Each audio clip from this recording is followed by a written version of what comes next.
Hey guys, this is Miss Arlequin, and in this video we're going to be reviewing the expectations for independent reading during this year's ELA class. Alright, so the first thing is, as always, our goal is to read 25 books by the end of the school year. So these books are going to be a combination of the text that we read in class, and then also your independent reading books.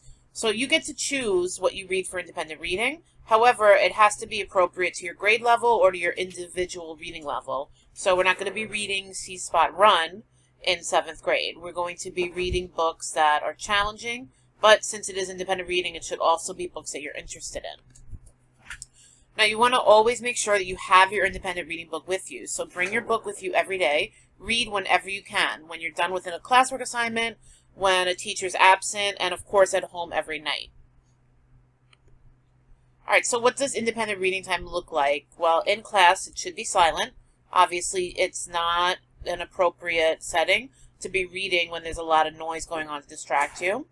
Your eyes should be glued to the book. It's really obvious to know when somebody's not reading if their eyes are looking around the room at things. Nothing else should be on your desk distracting you except for your independent reading book and maybe some post-its if you want to annotate as you're reading. And you want to make sure that you are, if necessary, choosing new books from the classroom library, but it should be quietly. It's not a time or place to be standing around and talking with your friends. Alright, so for our classroom library rules, make sure that you always sign your book out on the class sign-out sheet.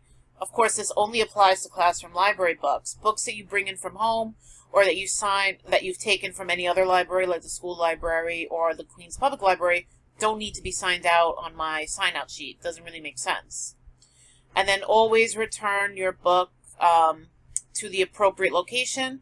If your book is not labeled with a genre, show it to me. I'll let you know where it goes.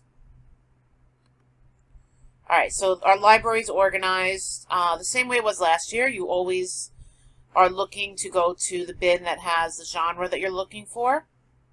Make sure that you keep the library neat and organized. Don't just put a book back wherever. That's not really fair to me or to your classmates. If they're looking for a horror book and you've taken a horror book that they might want to read, but you put it back in historical fiction, how are they ever going to find it?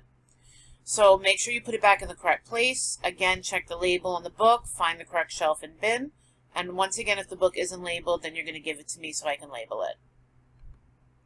Alright, so now just remember that independent reading time should be fun. Yes, we're reading so that we can improve our reading levels and advance in our education, but reading is also about enjoying what you're reading. So if the book you're reading is torturing you, then you're doing it wrong. Choose something else. There are way too many amazing books out there for you to suffer with one that you hate. Alright, now let's talk about our nightly independent reading and the reading logs that we're going to be submitting. Alright, so every night I will post our homework assignments on Edmodo, and the reading log will be posted as a separate assignment. So you'll see a post that looks something like this. It'll say reading log and it'll say the date. Now, what this means is that that is this night's, June 22nd's reading log, meaning it's due the next day. Or if it's the weekend, it's due on the Monday. So you'll see right here, this is the day that it was assigned, and then the day that it's due will be listed here. Alright, so now here, just like every post, you have the description of the assignment. And in this case, since we need a link to Google Drive to complete the assignment, we have the link here. Usually the link will be here in the description, and then it'll also be underneath the post. So you have two different ways to get to the link. So you're going to click on the link, and that's going to take you to the Google form where you're going to submit your reading log. And anything that is required, meaning you cannot submit it without completing that box, will have the little red star. So obviously you have to do your last name, you have to do your first name, you have to choose which class, you have to enter your book title and the author's name, you have to put the pages you read. So it's the page you started at and the page you ended at. So if you go home and you're up to page 50, you do 50. And if the last page you read for the night is 110, that's what you write. Now here you select from the drop-down menu what type of reading response you want to do. And then finally, you actually write your response. So for example, if you want to write a description of a character using text evidence, that's what you do right here. Now, please just make sure that for your reading logs, you do not do the same type of response every night. Obviously, you're going to have to repeat because there's only a handful of responses, but it should be maybe one each night, and then you start at the beginning again. And you also want to make sure that you are writing a complete paragraph. I'm not going to accept responses that are 1 to 2 sentences, and I'm not going to accept responses that don't use text evidence. Now, the text evidence does not necessarily need to be a direct quote. As with any kind of writing, the best types of responses are usually a combination of direct and indirect quotes. But for reading responses, it's really all right to just be using indirect quotes. Some responses are going to require direct quotes, but for the most part, again, an indirect quote is fine. When you are done, you're going to press submit. It's going to take you to a page that says that your response has been received.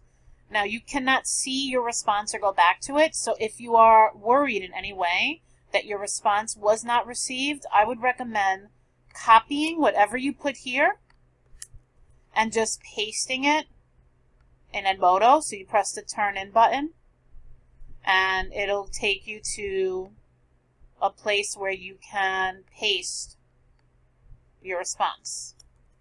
And you can put it here as a backup. You should also just be aware that I am always entering your reading logs in Edmodo, so you'll get a notification when you receive a grade, and if it's listed as missing, for whatever reason, that means your reading log did not go through, either because you didn't do it, or maybe there was some kind of error with the internet. So just always be mindful of your reading logs. Always check Edmodo for your grades and see if assignments really were received and graded.